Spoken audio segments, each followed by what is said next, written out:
안녕하세요. 하정 작가입니다. 오늘은 뭐든지 예술 활력 7회차인데요. 오늘은 드디어 제가 찍은 영상이 있었습니다. 정말 다행이에요. 7회차는 3시간으로 기존 회차보다 1시간이 더 길었습니다. 장소는 아미스타에서 진행되었고요. 오늘은 크라우드 펀딩에 대한 특강과 기획안을 발표하는 날이었습니다. 우선 그 전에 진짜 회의를 많이 했고요. 한 3-4번 정도 했던 것 같아요. 진짜 다양한 의견이 나왔었고요. 프로젝트명 정하려고 했던 카톡들인데요. 제가 저때 성대모사를 했었나 봅니다. 그래서 다양한 의견을 냈는데 아주 유쾌한 제목들이 나왔었고요. 열심히 회의하고 직접 만나서 기획서 작성도 했습니다.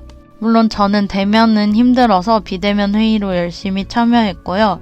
이제 7회차가 시작하고 먼저 크라우드 펀딩에 대한 특강을 들었습니다. 사실 저는 아트브릿지를 신청했을 때 거기에 회차별로 어떤 내용을 진행할지에 대해서 미리 공지된 상태였는데 그 중에서 제가 제일 듣고 싶었던 회차가 7회차였습니다.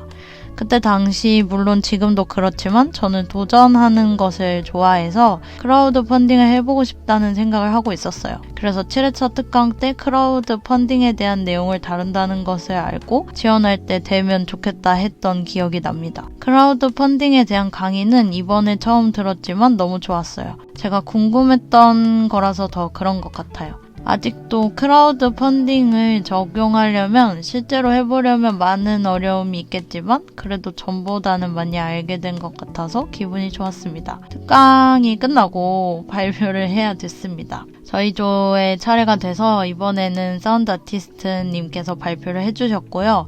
기획서는 한글 파일로 제출하고 발표할 PPT 내용은 이렇게 진행되었습니다. 저희 조의 프로젝트명은 미싱 틀로 정했고요. 추진예술인은 저 포함 4명으로 프로젝트 형식은 비디오 아트, 실행기간은 2021년 9월 1일부터 2021년 9월 25일까지로 정했습니다.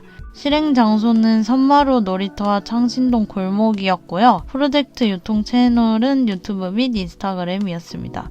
저희는 밤의 창신동의 치열함과 아름다움에 집중하고자 했고요. 저희 팀의 주제는 창신동에서 발견되어진 것들은 결국 어떤 울림 메시지를 던졌는가?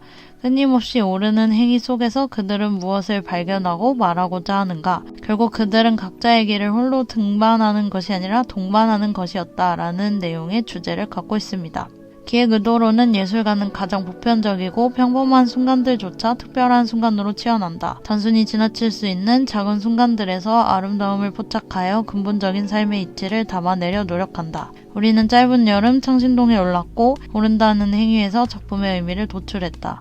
우리가 작품을 통해 말하고자 하는 오름은 누구에게나 존재하는 오름이며 혼자가 아닌 오름입니다. 저희의 프로젝트명은 미싱 틀인데 이는 함축적으로 재봉틀을 상징합니다. 재봉틀은 창신동의 봉제마을의 특징이며 흔히 저희가 부르는 미싱이라는 단어는 재봉틀의 잘못된 일본어식 표현입니다. 또한 미싱이 무언가 잃은 상태와 비슷한 단어의 역할로서도 저희의 모순된 상황들을 잘 표현하기에 적합한 단어라고 생각했습니다. 프로젝트는 4개의 영역으로 나누어서 각각의 예술가들이 참여하기로 했습니다. 소리는 사운드 아티스트님께서, 퍼포먼스는 영국 연출님과 해금 연주자님께서, 글과 영상은 제가 하기로 했습니다. 소리 부분에서는 청각의 사물성에 근거한 음향 채집 및 전자적 가공을 중점으로 본래의 기능을 제거하고 유용성이 사라진 순수한 대상으로서의 소리를 작업합니다. 음악의 재료가 되는 소리가 전면에 도출되며 창신동의 고유한 소리들을 채집하여 소리 합성법을 통한 전자적 음향 작업을 통해 실제 존재하지 않는 소리인 디지털 그 자체를 작업할 계획이고요.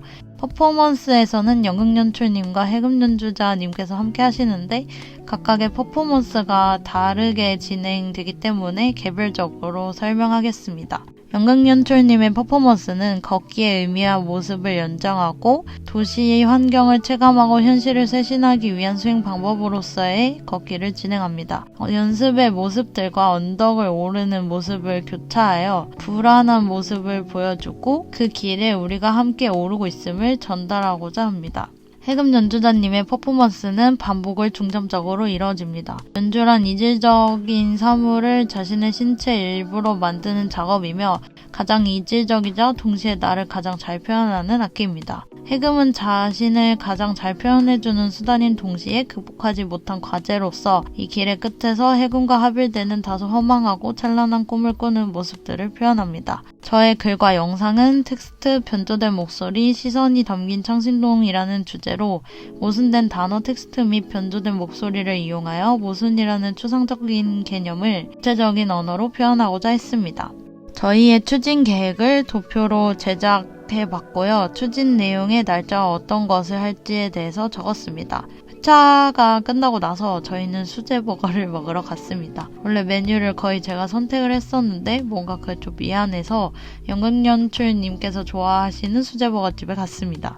사실 그날 저도 햄버거가 먹고 싶긴 했어요. 결국 제가 원하는 걸 또 먹긴 했지만 사실 수제버거는 많이 안 먹어봐서 맛있더라고요. 햄버거를 먹으면서 이제 다음 주에 발표할 것에 대해서 어떻게 구체화시킬지에 대해서 이야기를 나누고 카페 가서 얘기를 나누다가 제가 그날 남해를 오후차로 내려가야 돼서 저는 먼저 나왔습니다. 7회차 후에 제가 느낀 점은 일단 제가 기다려왔던 회차이기도 하고 저는 7회차의 만족도가 개인적으로 높았어요. 크라우드 펀딩에 대해서 알 수 있었고 뭔가 계속 발표하는 것이 부담이 되긴 했지만 이제 와서 생각해보면 그렇게 했기 때문에 계속 고치는 결과가 나오지 않았나 하는 생각이 듭니다. 저희 조가 굉장히 긍정적인 사람들의 모임이어가지고 사실 피드백 받아도 뭔가 어떡하지 이런 거보다는 하면 되지 우린 할 거야 이런 느낌이라서 타격이 거의 없는 느낌이었고요. 이제 이번 회차 끝나고 나서부터는 영상에 대해서 구체적으로 생각해보는 시간을 가졌었는데